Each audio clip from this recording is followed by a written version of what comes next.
Hello there everyone, and welcome back to RealScreenReviews.com, and I'm happy to have with me returning guest critic Greg Hill to the Ebert seat. Thank you very much for being here, Greg. Thanks for having me again. You keep putting up with me. I don't know why. I'll tell you, we keep putting up with them because we love having his thoughts and opinions here in the Ebert seat. And the movie that we are going to be reviewing today is The Expendables, and it opened in nationwide release on Friday, August 13th, 2010, and it comes to us from writer, director, and star Sylvester Stallone, and joining Sylvester Stallone on screen this time is Jason Statham and Jet Li, Dolph Lundgren, Eric Roberts, Randy Couture, Stone Cold Steve Austin, Arnold Schwarzenegger, Mickey Rourke, and Bruce Willis. And no, we didn't just read that. And here to tell us a little bit about the plot and the storyline of The Expendables is our guest critic, Greg. Well, basically, The Expendables starts out, we see them on a mission, and Sylvester Stallone, his character, I believe, what was his name? Is Roy something? Ray? Barney. Barney. Barney something. They don't really say names all that much. But he's obviously the leader of this group of mercenaries, and from what I gathered, it seems to be a group that's struggling to find work. Yeah, that's what it seems to be too, because they're all hurting for money.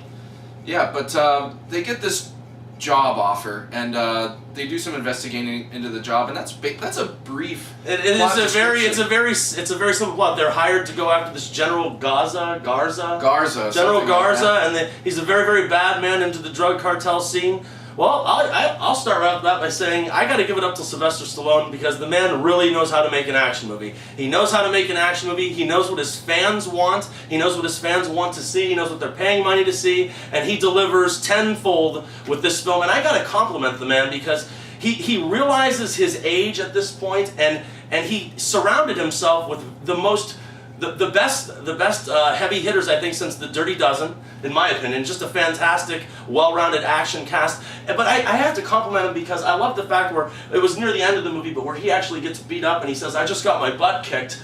But I gotta compliment the guy on not trying to make himself out to be some kind of superhero like he was in the 80s. I thought it was great. Greg? Oh yeah, no question. Stallone definitely sticks to what he knows best. I mean, this has been his career. He's made his living, you know, making all of us wish we could do the things that he does. Absolutely. And really, he does surround himself with the best talent that there is in this genre of filmmaking. Absolutely.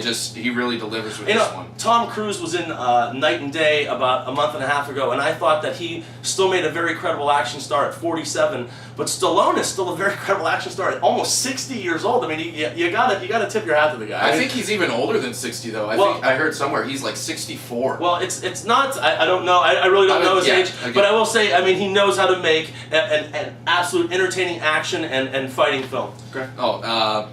But yeah, casting. I mean, brilliant casting. I mean, Absolutely. They all have very good chemistry with each other. I loved the way when they were in their plane, talking back and forth to each other, and the way they're all making fun of each other, hilarious. sticking it to each other, just great. You know who I thought actually stood out though amongst all these people, all the names were out, is Jason Statham. Oh. Jason Statham, I think, was the perfect complement to Sylvester Stallone. I thought that he's almost a younger version of Sylvester Stallone. He's what Sylvester Stallone was maybe 20 years ago. But the scene where he's at the front of the plane was absolutely so entertaining. It was very, very well done. I thought he was and the basketball court in the scene where he's in the basketball court. The theater actually applauded. There's a scene where it involves Jason Statham's girlfriend, and it ends that kind of ends on a basketball court, but the theater was clapping when that happened here. It was the same as I might have been the only one applauding. I think I was the only one reacting in my theater. I don't know if anybody else was alive or had a pulse. Oh no, I saw with a great crowd actually. But yeah, there was a lot of younger kids in my theater. Even though the movie is filled with what I would call not very credible dialogue, it has great car chases. It has great hand-to-hand fight sequences. There's a fight between Dolph Lundgren and Jet Li, which I think is probably one of the best choreographed fight scenes I've seen in such a long time. Just an entertaining movie, I think, through and through. I wasn't expecting a lot. I think they delivered exactly what I was expecting when I went in. Oh, yeah. I mean, there's all these heavy hitters, all these people, they're a mercenary group, you're expecting to see them blow things up and to see explosions, and boy, you're not disappointed in this movie. Oh, yeah. The whole time I was watching this movie, I just kept saying to myself, finally, finally an action movie that isn't a video game. Absolutely. That is not loaded with CGI, that doesn't have this huge budget, that No, not at all. just takes away from what there really is. It was real actors doing real stunts, and everything was happening on the camera. There was nothing that was computer. And what about Terry Cruz's gun at the end? Oh, I mean, goodness, it was laugh out loud funny. This gun does so much destruction. It was totally entertaining. I think the guys that were in this movie, I think you could tell from watching this film that they had a fun time making this movie, and I just thought it was a real treat for the audience. Oh yeah. Yeah. And you know, like usual action movies, the story does lack. Yes, in this one, absolutely. you can tell they just had so much fun filming it. Yes. And everything else about the film was just so top quality that you don't care. And we do have to make mention of the fact of the 3 biggest action stars of all time filmed together for the very first time.